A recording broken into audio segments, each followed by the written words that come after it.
Hey everyone, welcome back to our channel. In today's video, I'm excited to share with you how to set up Nordvpn.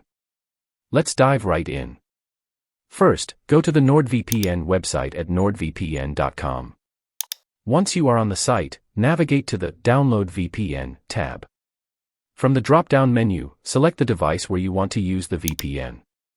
Next, click on the Download App button to download the Nordvpn app. After downloading, install the app by following the on-screen instructions. This process will take some time. Once the installation is complete, open the Nordvpn app and log in with your account credentials. Now, you'll see the Nordvpn dashboard. To connect to a VPN server, simply click on the Quick Connect button, and Nordvpn will automatically connect you to the best server available.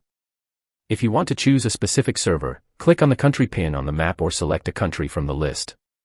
Once connected, your internet traffic is encrypted and your IP address is hidden, providing you with a secure and private browsing experience.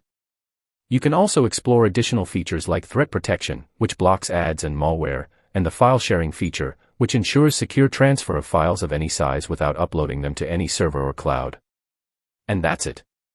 If you found this video helpful, don't forget to like and subscribe to our channel for more tutorials. Thanks for watching.